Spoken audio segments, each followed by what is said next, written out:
There is a feeling, a quiet whisper that starts deep within. It often arrives on a Sunday evening as the weekend fades and Monday morning looms. It's a sense of misalignment. What you do every day feels unlike who you truly are. This isn't about hating your job. It's deeper. You know, deep down, you are capable of more. A contribution you are meant to make. A potential waiting to be unlocked. This feeling is not a burden. It is a gift. The first sign you are ready for something greater. It is the spark. Many of us are taught to ignore it. We're told to be practical, to be grateful for what we have. We push the whisper down under responsibilities and expectations, but the spark remains. It flickers in quiet reflection, during a long commute, when you see someone else living a life that resonates. Before you can build anything lasting, you must have a solid foundation. In life and in career, that foundation is your why. It is your purpose, it is your cause, it is your belief. It is the single core reason you get out of bed in the morning. Your why is not about what you do. It is not about the money you make. It is not about the title you hold. Those are results. Your why is the reason you do it. It is the contribution you want to make to the world. It is the contribution you want to make to your family. It is the contribution you want to make to your team. It is the thing that inspires you from the inside out, the source of all your passion and perseverance. Think about the most inspiring leaders and organizations.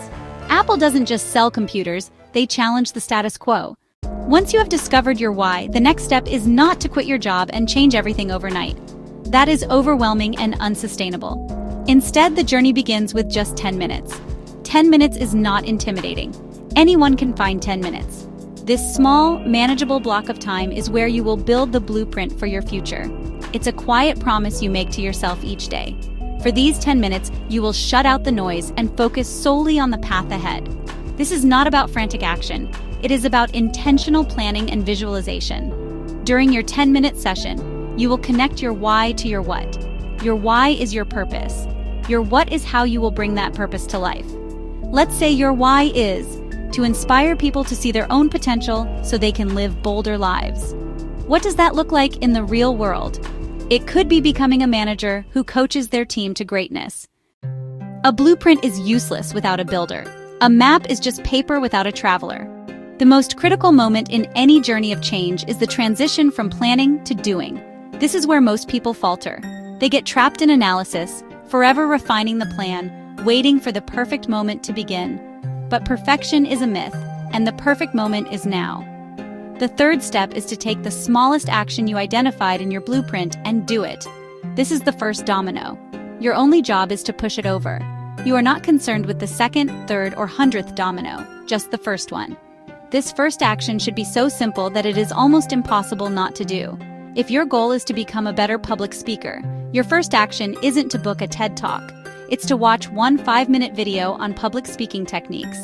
If your goal is to build a professional network, your first action is to send one connection request on LinkedIn with a personalized note. The size of the action is irrelevant. The act of starting is everything. The magic is not in the first step. The magic is in the step that follows, and the one after that.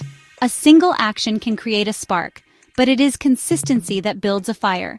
Transform your small, deliberate actions into a non-negotiable habit. It's about showing up every day, especially on the days you don't feel like it. Momentum is a force of nature. An object in motion stays in motion. By taking small, consistent actions, you are building a powerful current of progress that becomes easier to maintain over time. The goal is to make showing up for your future as automatic as brushing your teeth. This is the principle that Jerry Seinfeld famously used to become a legendary comedian. His method was simple. Get a big wall calendar and a red marker. For each day that he did his task of writing jokes, he would put a big red X over that day. After a few days, you'll have a chain, he said. Just keep at it. No one achieves anything great alone. We are social creatures. We thrive on connection, encouragement, and shared belief. As you embark on this journey of change, it is essential to surround yourself with the right people. This is your circle of trust. These are the people who don't just understand what you are doing. They understand why you are doing it. They are the ones who will lift you up when you stumble, who will celebrate your small victories as if they were their own, and who will hold you accountable to the vision you have for yourself. Your environment, especially the people in it, will either fuel your growth or stifle it. Think of the Wright brothers. Orville and Wilbur were not the most qualified or well-funded team trying to achieve flight, but they had something special, a shared why and a deep, unshakable trust in each other. They worked together, experimented together, and failed together. Their small community in Dayton supported them, offering parts, labor, and encouragement. This tight-knit circle gave them the resilience to persevere through countless setbacks. This is the power of finding your people. On the path to any worthwhile destination, there will be stumbles. There will be setbacks, mistakes, and moments of doubt. This is not a possibility, it is a guarantee. Many people interpret failure as a sign to stop, as proof that they are not good enough. But the most successful people in the world have a different relationship with failure. They do not see it as a verdict on their worth. They see it as feedback. They see it as a lesson. They see it as an integral and unavoidable part of the process of growth. The goal is not to avoid failure. The goal is to learn how to fail forward. Think of James Dyson. Before he created his revolutionary bagless vacuum cleaner, he built 5,126 prototypes, 5,126 failures. Each one taught him something new. Each failed attempt was not an endpoint, but a data point that moved him closer to the solution. His perseverance was fueled by the belief that each failure was simply a step in the process. The journey we have been discussing is not easy. It requires clarity, action, consistency, resilience. So why do it? Why leave the comfort of the familiar for the uncertainty of the climb? Because the rewards are immeasurable, and they extend far beyond a bigger paycheck or a corner office. The true reward is a profound sense of alignment. It is the feeling of waking up each day knowing that you are spending your life in service of something you believe in. It is the deep satisfaction that comes from using your unique talents to make a contribution that matters to you. The corporate world can be a powerful platform for impact when you approach it with a clear why. A successful career, built on a foundation of purpose, allows you to have a greater influence. As a leader, you can create an environment where others can thrive, where they feel safe, valued, inspired. You can build teams that achieve remarkable things together.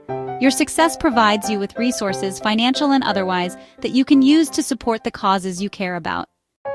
We have talked about the spark, the why, the blueprint, the climb. We have laid out a path from where you are to where you want to be. But all the plans, steps, and stories mean nothing without one final ingredient: your belief in yourself. You must believe before anyone else does that you are worthy of the life you desire and capable of creating it. This belief is not arrogance. It is a quiet confidence, trust in your potential. The entire journey boils down to what you choose to do in the next 10 minutes. That is how simple and how powerful this is. Take 10 minutes, just 10 minutes. Find a quiet space, turn off your phone, take out a piece of paper. Ask yourself, why? What is my purpose? What contribution do I want to make? Let that be your first domino. Everything else will follow.